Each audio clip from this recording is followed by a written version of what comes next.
All right, let's dive right in. We're going to break down a really simple but incredibly powerful method for controlling your mind. And it comes from the teachings of a former Hindu monk. So if you ever feel like your attention is just gone, pulled in a million directions, leaving you totally drained, well, you're in the right place. We're about to figure out how to take it back. Let's kick things off with this huge idea from Dandapani, because honestly, it's the foundation for everything else. Life is a manifestation of where your energy is flowing. I mean, just let that sit for a second. It's so simple, right? But it's also incredibly powerful. Basically, whatever you give your energy to, that's what your life becomes. So let's get real for a minute. Where is your energy actually going? On an average day, are you the one in the driver's seat, pointing your energy at the people and the goals that you care about? Or is it just being constantly yanked away by notifications, interruptions, and 1,000 tiny little distractions? Okay, so to even start controlling our energy, we've got to wrap our heads around one simple, non-negotiable truth. It is finite. You only get so much each day. And that changes everything. And Dandapani gives us this amazing analogy for it. Treat your energy just like you treat your money. Think about it. Both are limited resources. You wouldn't just let random people walk up and grab cash out of your wallet all day, right? So why do we let them just steal our energy? It needs to be invested consciously into things that give you a return, not just spent on whatever pops up. Okay, so if our energy is this super precious, limited thing, why are we so bad at managing it? How do we end up feeling so drained and all over the place all the time? Well, the answer is kind of simple, and it comes down to a basic law of nature. It's all about the law of practice. It's so simple. Whatever you do, you get good at it. Your brain doesn't judge whether it's a good habit or a bad one. It's like a garden, you know? Water a beautiful flower, it grows. Water a weed, well, that weed is going to take over everything. The process is exactly the same. And get this, if you're awake for, say, 16 hours a day, the average person spends about 13 of those hours practicing distraction. Yeah, 13 hours. Just bouncing from an email to a text to a chat, back to the email, then, oh look, a social media notification. I mean, really let that sink in. We aren't just distracted. It's not some modern disease we've caught. No, it is a skill we have practiced day in and day out for thousands of hours. We're not just good at it. We are world-class experts at not paying attention. And you know, it's so easy to blame our phones, right? To blame the internet. But the tech isn't the real villain here. It's our trained reaction to it. Every single time our phone buzzes and we just instinctively jump, we're training ourselves. We're literally bowing down and saying, "Yes, master," to a little electronic beep. Okay, so we've nailed down the problem.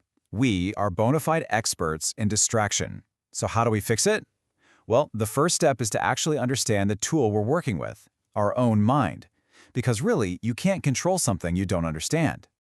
And to do that, we have to make this really crucial distinction. Picture your mind as this huge, vast space, like a giant warehouse. It's got everything in it, all your thoughts, your emotions, your memories. But your awareness, that's something different. That's the part that moves through that space. And that's where all the power is. Dandapani gives us this fantastic visual for it. He says to picture your awareness as a glowing ball of light, and you are that ball of light. You're the one holding the flashlight, and you have the power to point it wherever you want inside that huge warehouse of your mind. And what's in that mind of yours? Everything. You've got a section for anger, another for joy, one for jealousy, areas for food, science, art, happiness, you name it. And all day long, that little ball of light, your awareness, is just zipping from one spot to another. When it lands on anger, boom, you feel angry. When it shifts over to food, you start thinking about what's for lunch. The big problem? For most of us, we're letting other people, other things, be the ones directing where our light goes. All right, so we get to tool now, right? This glowing ball of light we call awareness. So how do we actually use it to build the skill we really want? How do we build concentration? See, concentration isn't some mystical thing. It's not about emptying your mind or silencing your thoughts. That's basically impossible. It's way simpler. It's the ability to choose where you put that ball of light, and then hold it there. That's it. So how do we practice this? Well, the good news is the method is incredibly simple. It's not some complicated meditation retreat. It's something you can weave into literally everything you do, starting today. This right here, this is the workout. It's the mental push-up for your concentration muscle. It's a simple loop. Let's say you're talking to a coworker. Step 1, choose the task. Step 2, place your awareness, that ball of light, on them. Inevitably, your mind will drift. Maybe to what you're having for dinner. That's step 3, you notice it. And this is the magic part. Step 4, you just gently bring it back. That act of bringing it back, that's the rep. That is the whole practice. And the best part is, your entire day is the gym. Every single conversation is a chance to practice. When you're talking to your partner or playing with your kid, give them your undivided attention. Be there. Keep that ball of light right on them. And when it wanders off, because it will, just bring it back. This is how you flip the script. This is how you go from practicing 13 hours of distraction to practicing 13 hours of focus. You know, people always ask, how do I teach my kids to concentrate? And the answer is so simple, it's almost frustrating. You learn to concentrate first. We can't teach what we don't do. Our kids, our coworkers, they learn from our example. If you're scrolling on your phone while they talk to you, you're teaching them that distraction is okay. Seriously, your focused attention is one of the greatest gifts you can ever give another person. So, what's the big payoff here? Why go through all this trouble? Why does building this muscle matter so much? Well, it brings us full circle, right back to that very first idea we talked about. If life is a manifestation of where your energy flows, what kind of life are you building? Brick by brick, moment by moment. When you learn to concentrate, you get the power to choose.